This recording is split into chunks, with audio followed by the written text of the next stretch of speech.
So I've structured this quite different from what I normally do, again, in order to get 30 minutes to you. And we're going to start with a little philosophy right off the bat. The mark of an educated mind to be able to entertain a thought without accepting it.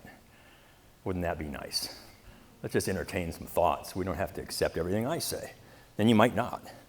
But let's have some civil dialogue around this really important topic. So some overarching themes you're going to see. Energy is vital for humans around the world. All forms have pros and cons. There's nothing clean and dirty, good and bad. It's not what our kids are being taught. Energy security drives decision makers around the world. Secure energy does. So with that, my other favorite philosopher, Yogi Berra, if the world was perfect, it wouldn't be. And we know it. It's not a perfect world, is it? So in that imperfect world, I'm going to do 9 energy thoughts with you today. Here they are. There are trade-offs across the energy, environment, economy space. Poverty is real. It's global. We've got to address it. Okay. The world needs electricity and molecules. We're not going to electrify everything. All forms of energy increasing in the world. You'll see this concept of a transition is a fascinating one. Businesses need affordable, reliable, resilient energy. All businesses do. Coal and EVs are an Asian story today. China controls all the critical minerals in the world. Markets favor optionality, not mandates. And finally, this transition thing. So here we go. One at a time, trade-offs. Let's talk about it. Geologists love these ternary diagrams. Everything has to sum to 100% on here. So energy security, reliable. We need reliable energy. We want affordable energy, and we want energy that's low emissions. These are the 3 big things we want. If you want 100% low emissions, you get nothing of everything else. Okay? So the reality is these intersect and play with one another. There are trade-offs that we have to deal with, and they're very real. I call it the radical middle. For a long time, it's radically lonely most of the time, but it's growing. Another way to think about that radical middle is energy security underpins healthy economies. All healthy economies in the world have reasonably secure energy. That allows us to invest in the environment. Okay? And this is really important, that flow of things. As we think about the radical middle, we can take a little waltz around it for the last 7 or 8 years. Pre-Paris, we sat down here with energy security, and Paris said, no, let's talk about the climate. Pulled us toward that, and then COVID said, no, come on back. Talk about the economy. We shut the world's economy down for reasons. A lot of tail to that, as we all know. And then net zero emissions talk started coming out of Europe, the IEA, Fatih Birol. And then COP26, the big conference of the parties, the climate event every year, the Davos of climate, was in Glasgow. And it pulled us way toward climate. And then Mr. Putin said, no, come on back. I'm going to weaponize energy, right, physically and economically, and go into Ukraine.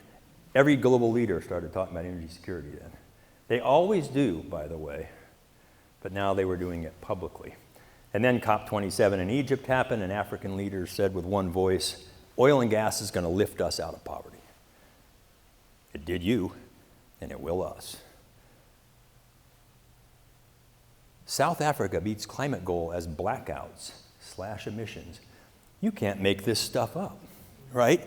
Africans can't turn their lights on, refrigerate, but let's look on the bright side. They're meeting their climate goals.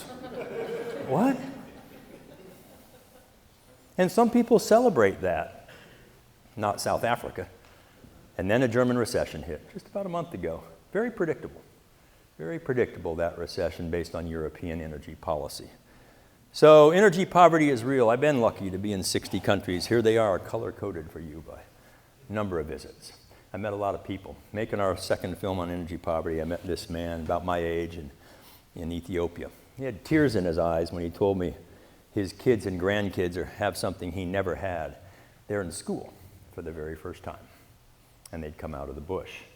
If you go to Nepal, you meet Sana Kanchi, who's cooking indoors with wood, like almost 3 billion other people still do in the world today. Dung, biomass of different kinds. And you go to the Seti Memorial Hospital, and these kids are dying every week. It was a pretty tough part of the film, of pneumonia from breathing smoke in their little huts, and moms of cancer and cataracts. 3 million people a year die of this. 3 million. COVID-19 killed 3 million in 2020. We shut down the world's economy for that. Every year. Very solvable, very addressable. Come back to Kenya. This is the large slum outside of Nairobi called Kibra. There's a church with light bulbs now dangling so the kids can go to school there as well. They come to school in their uniforms over mounds of garbage and polluted soil and polluted water. Over and over we see this. I remember taking this picture, which I zoomed in heavily for. It was quite a big stack in front of me, to Vietnam. You see Thon brings her crippled son on her back across that plank every morning so he can go to school. Parents globally are recognizing the power of education. In India, most disparity I've ever seen, poverty and wealth, extreme in both cases, and of course a lot of people in India. Come back to the Western Hemisphere. Here we are in Colombia. We brought first solar to this indigenous village of Gunchukwa, the Arhuaco people. If you zoom in, you can see that solar array in the back on the left side there. That's about half what you'd put on your home. Mud huts and thatch roofs, light bulbs. We call that electrified.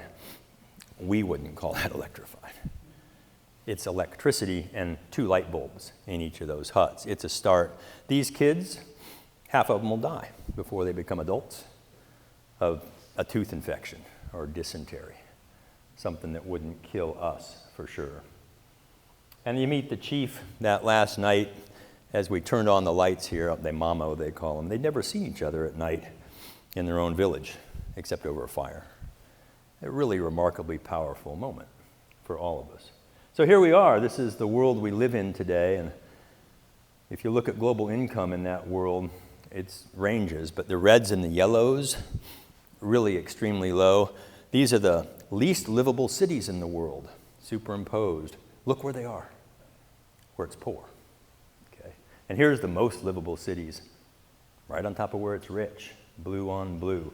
No surprise, these emerging economies, they don't have much. They're just getting started. They need affordable energy.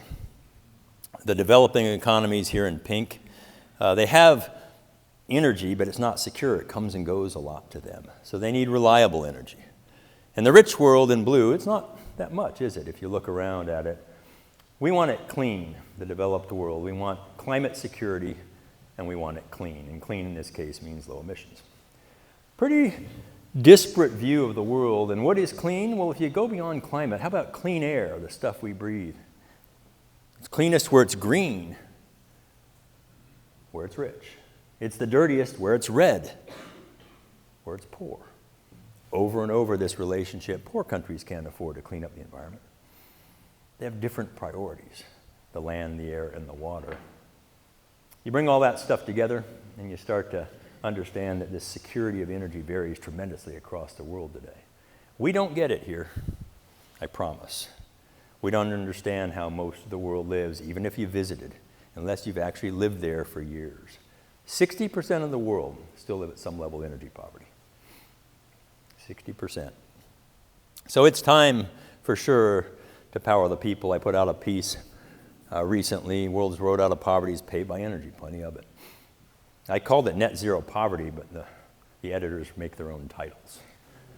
But we talk about it here. The world needs electricity and molecules. We used to cook with wood indoors over the fire 1,000 years ago, humans, and the sun is the first form of energy. It's not the most recent. It grew the hay that our vehicles used to feed themselves. That was their energy. The wind and the water, we used the motion, built bigger dams, killed whales, made whale oil for lights. That was old energy. This is how we used to live forever. And then along came coal, dense energy. We burn it, boil water, make steam, turn a turbine, run a generator. That created electricity. That changed the world, at least the rich world. Okay. Liquid energy came along. We refined that. We put it in our vehicles, and then methane, CH4, mostly hydrogen, and then nuclear. And why am I showing you this? Why does this matter? Well, this is the most important concept in energy. Energy density. It hadn't gotten a little denser through time. It's gotten a lot denser. Hundreds of times denser for modern societies. We run on dense energy. All this stuff in our world comes from access to dense energy. We call it names, renewable and thermal. Clean and dirty. I spoke to lots of teachers last night. They teach clean and dirty. A little judgmental, you know. Industry has its own names, intermittent and reliable. You know, okay, yeah, a little judgmental. How about weather dependent and firm? You know, what we're talking about is electrons here and molecules. You can burn molecules to make electricity, but wind and solar and geothermal, they make electrons, electricity. Well, we need things that electricity can't do. We make a lot of cement. We make a lot of steel. This takes a tremendous amount of heat. You burn molecules to do that. Ammonia for fertilizers, plastics, molecules. Okay, the world needs electricity and molecules. Electrify everything is a kind of a cute phrase, and electricity is neat, but it doesn't do everything. So we've got all forms of energy increasing, and they impact the environment. We've got to strive to be completely factual and factually complete. I testified in Manchin's first climate hearing a couple years ago and said this. There's a difference between these things. So what does that look like with real data? My slides are all color-coded. Gray's coal, green's oil, red's gas, etc. So coal and oil have been going up in the world. This is the actual energy that comes from coal and oil. They're very dense, as we've seen, and they make a lot of CO2 emissions when you burn them. Natural gas is increasing a lot. So is nuclear. Very dense, less CO2. And then hydro and solar and wind and other renewables, they're not very dense, but they don't make much CO2. They're trade-offs, pros and cons of these different things. Go back to the Great Recession of '09. When we go into a global recession, we've used less energy in the world. There's the dip that happened. And here's the forced recession of COVID globally. It's a bigger dip. People said it's structural. We'll never consume as much energy as we did pre-COVID. We already are. We've gone right back to where we were because nothing structural really changed. We consume more coal and oil than everything else combined in the world today, by a lot, still. You might not know that from what you hear and read, but there's the data. No source of energy has gone down. Nothing. Not even hay. We use more hay than we've ever used in the world. We're just increasing energy wedges on top in order to power the people on this planet. Wind and solar are growing faster than anything else. There's the data. Exponential growth still. Completely factual. Kids have learned this, I promise. What would make it factually complete? Let's scale it. Right? There it is, right in the data. Wind and solar represent about 10% of the increase in energy demand since they started. Not the base. 10% of the increase globally. The scale is just so huge for these things. And they have life cycle impacts, all of them, from biofuels over to nuclear, least dense to most dense. They all have impacts. You got to grow and process, refine it and move it, and then burn it. You're converting carbohydrates to hydrocarbons. You burn them. Okay? Solar, wind, batteries, we mine for that stuff. You got to manufacture it. They all wear out. You move it. We dump them in landfills. All of it. Solar farms, this is the Guardian and not exactly Fox News. You know, California, an oasis has become a dead sea. You know what happens to wind turbine blades? You cut them into thirds and bury them. This is Wyoming. That's only 100 blades. Look at the size of the earth mover. We have 40,000 turbine blades in Texas. They're wearing out and we are burying them pretty near the solar panels and the batteries. So, is it green? What does green mean? Oil, gas, coal, it does it all. Mine, manufacture, refine it, move it, burn it, dump it in the atmosphere, the emissions. Okay, so the reality of all these things is they all come from the earth. We do things with them to collect energy and we dump them back in the earth or the atmosphere. That's the reality of fossil fuels, solar, wind, and EVs. There's nothing renewable. I'm a geologist, I don't mind mining, but it's not renewable. Sun and the wind are, but you don't put sun in your car. You have to put electrons in your car. So nothing here is renewable. And we can tell our kids, hey, There's pretty energy and there's ugly energy, you know. They start learning it from birth. It doesn't do them any favors.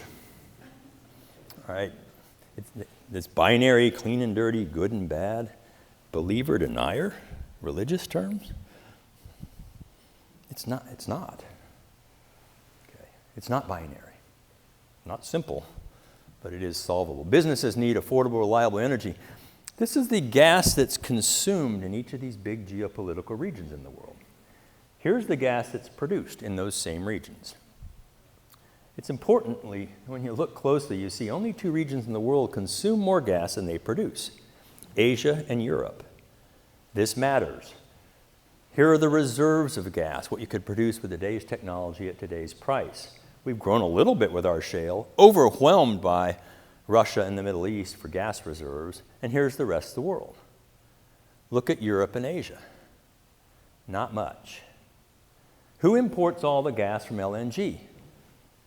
Europe and Asia. That's where it all goes. Just like oil tankers, they're big gas tankers, okay? They need options to gas. I get it. Europe needs options, particularly Asia needs options to gas. They don't produce it and they don't have reserves of it. So they've created strategies, policy to reduce the use of these fossil fuels for power generation and replace them with solar and wind and other things. About 1/3 of the generation now in Europe. How's that working? This is the policy there. It's not Ukraine. It's getting blamed on Ukraine.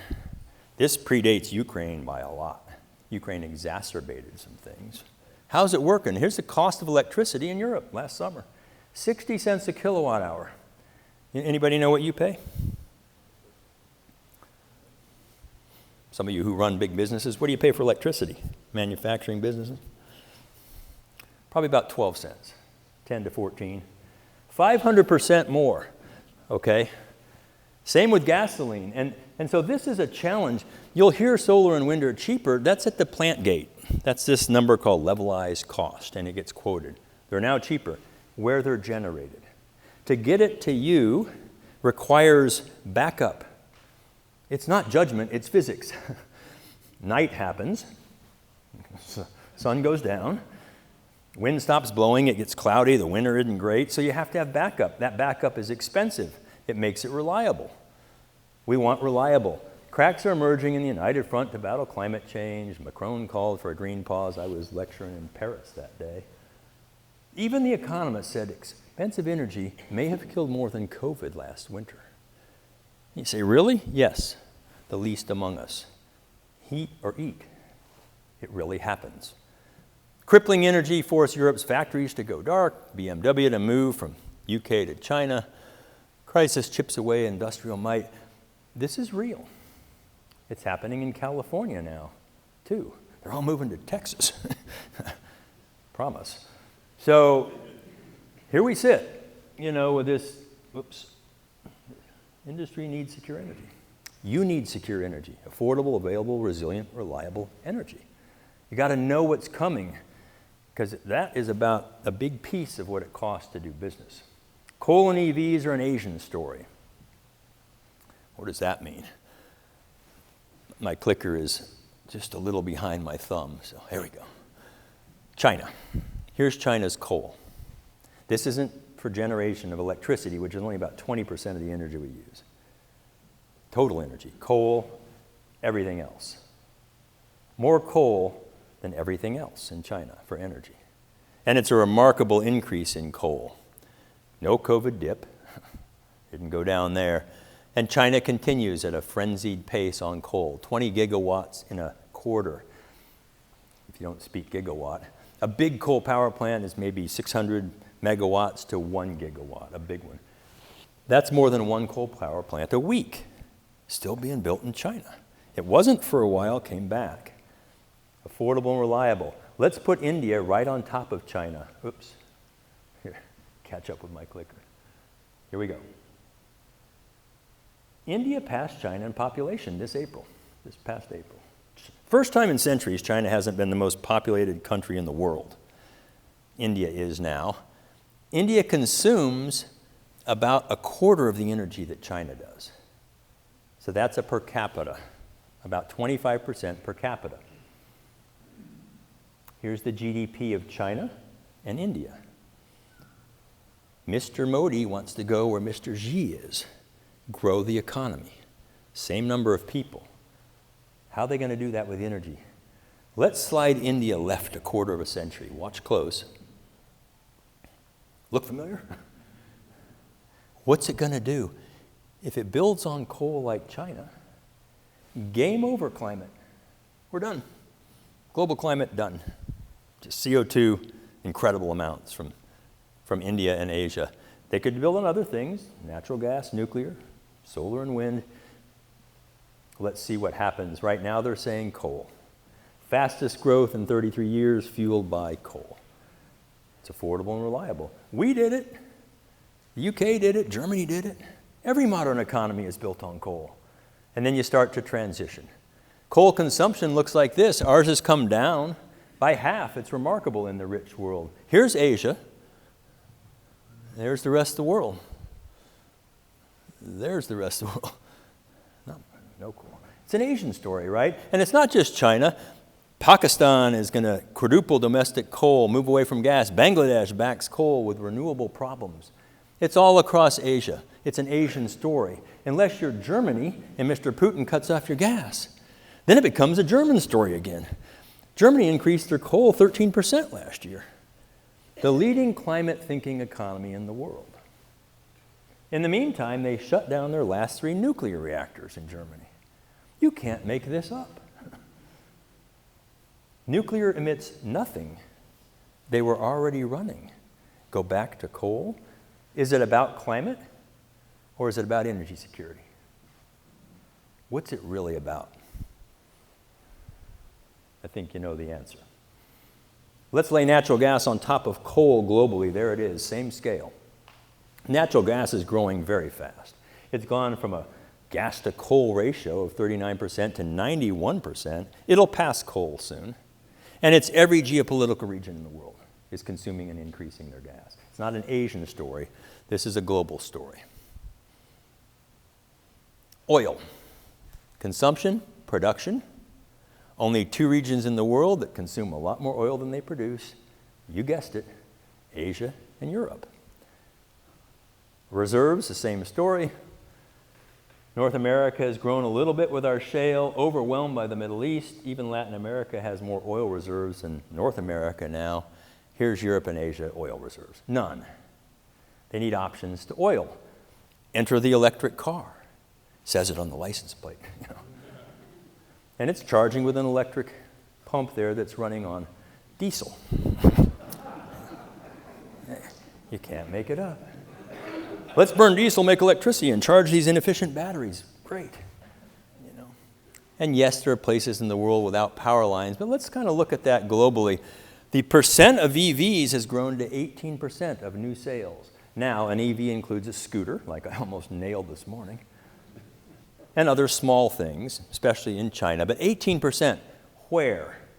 Who's selling the EVs? You've heard the answer. Asia, China, and Europe.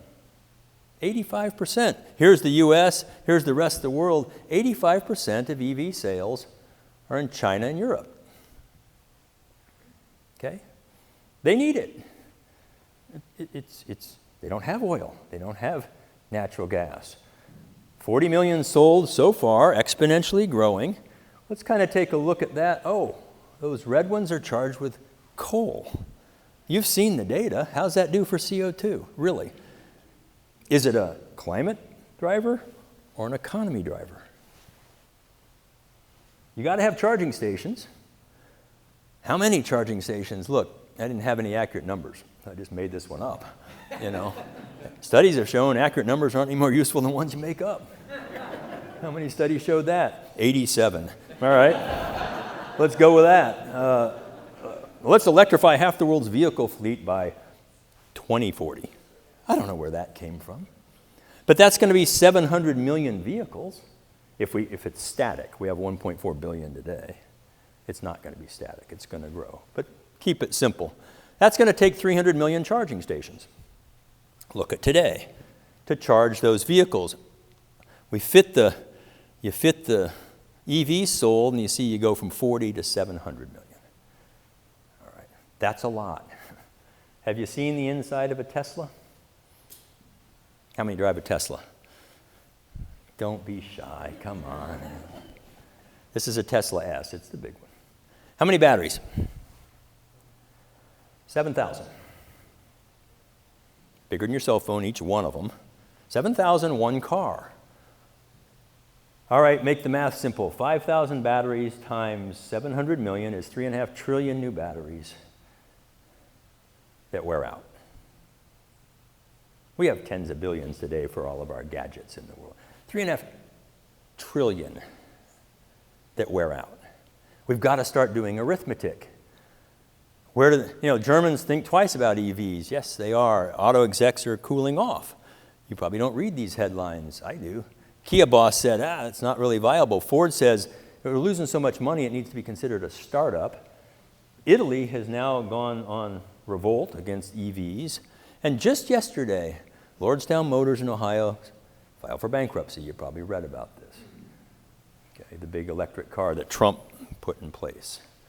All presidents are picking these winners, right? It's not Republican or Democrat specific. China controls the critical minerals. Why do we need them? For batteries. Internal combustion engines, EVs.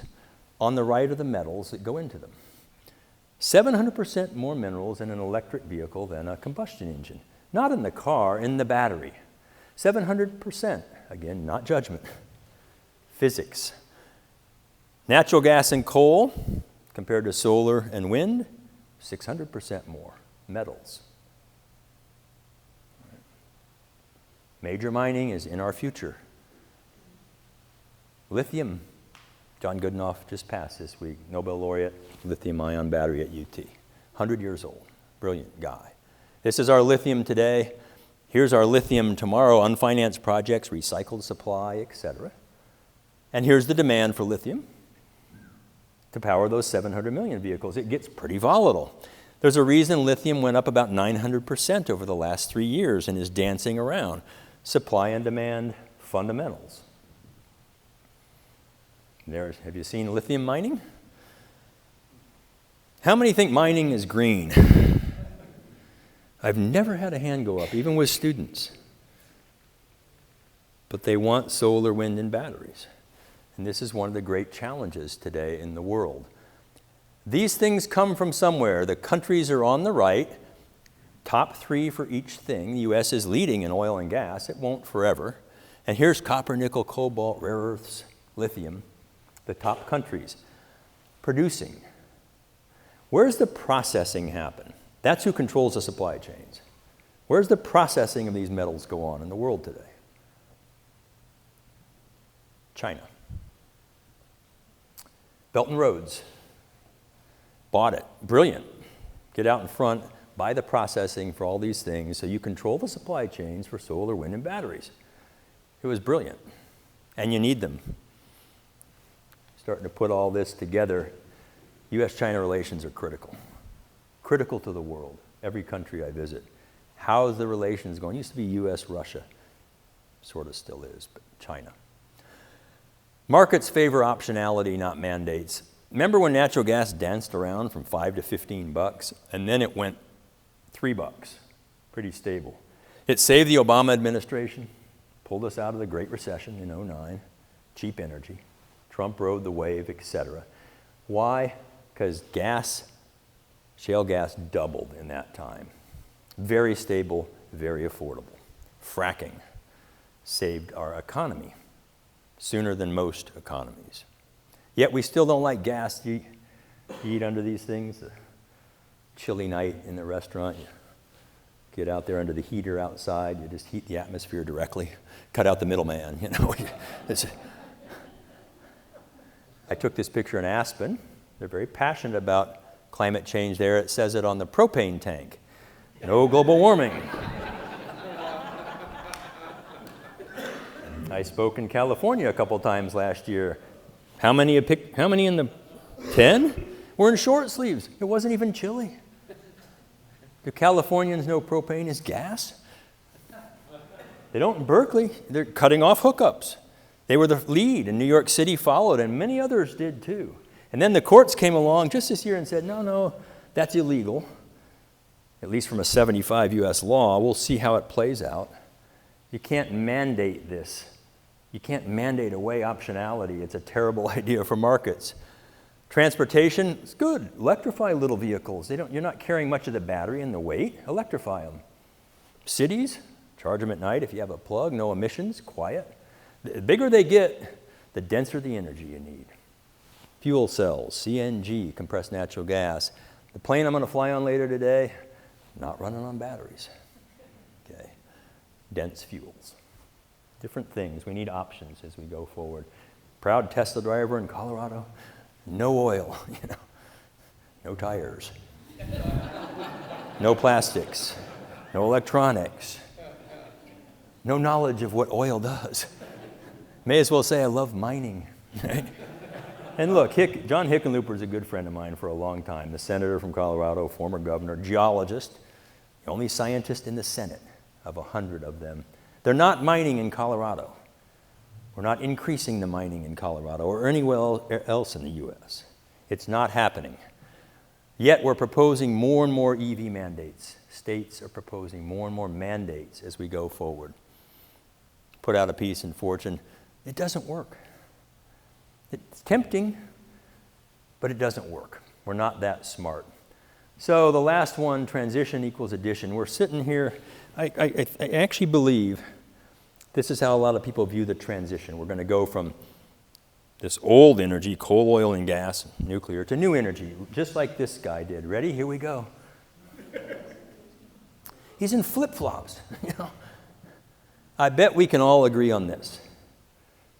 That's an idiot. That's an idiot. If he doesn't land it, it's over. 100% failure. If we make this transition leap, it's not going to work. Okay. CO2 equivalents in the world, we've been flat. Doubled our economy, flat CO2 emissions. Asia has gone way up because of coal. Rest of the world is getting started. Why? Asia emits more CO2 now than the rest of the world. Why? Because Asia's bad. Right? Asia's just bad. Look at all the CO2 Asia's emitting. Why? Here's why. Above the line, countries consume more stuff than they produce. And below the line, they produce more stuff than they consume. Here's the US. We make 5 billion tons of CO2 making our stuff every year, but we're still consuming more than that. China makes 10 billion tons, double us, but they produce more stuff. All the non-OECD, the blue, the non-rich, are producers, and all the rich countries, Europe and us, are consumers. We consume stuff. Technical term. What do we effectively say? Asia makes our stuff. What do we say into Asia? What do they make it with? Say it together. Coal. We're basically saying, make our CO2. Send it to us one item at a time on an Amazon truck. Give me my Twinkie on an Amazon to my door. It's cool. Inefficient. Zero emissions? How many atmospheres are there in the world? Oh, right. 1. This offsets game, countries, companies, states, from who? Who are you buying the offsets from? It's not going to address climate change. I mean, the intentions may be good. These had good intentions. They're putting in these posts. They're trying to keep people from parking next to the building. They forgot where they parked, okay? Policy does this all the time. Oops, and you can't pull the post out. You'd be a flip-flopper. It's hard to pull out those posts. Technology, cost, scale, time frames, these are the big levers that will address CO2 emissions. It's hard. You have to have all of them.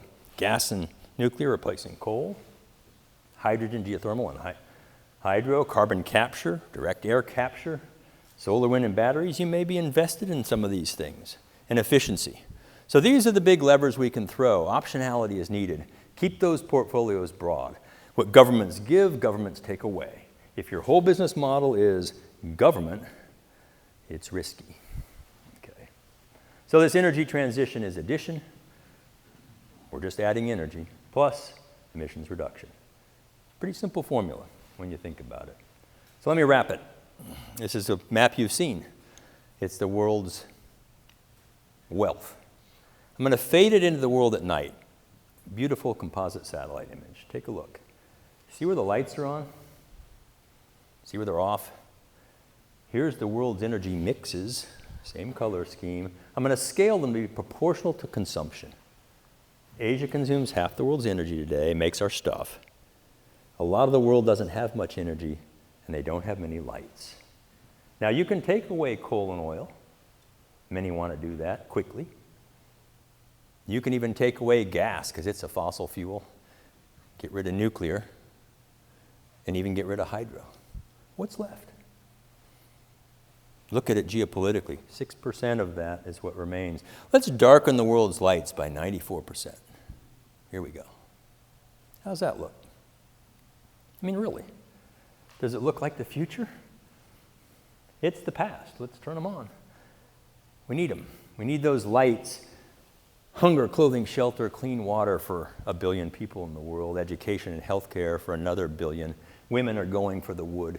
They're cooking indoors. The water, not in the schools, differentially impacts women negatively. Energy poverty does. Population growth, directly tied to education. Immigration, migration away from the autocrats. Give me a voice, please. Environmental investment and adapting to climate change, mitigating it. These big issues in the world, these are them. And secure energy addresses them. It helps us get started. So there's the big themes. I hope we were able to cover those in our 30 minutes together. And there's your 9 energy thoughts. And a couple final musings. Nobody owns the truth. I just seek it. So as we're seeking it, shaming is destructive enough.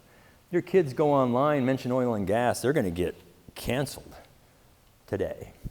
We've got to end this, have civil dialogue, the divisive competition between sources. They all have roles to play, different roles. And finally, this challenge. It's not simple, not binary, but it is solvable. So thanks for your attention.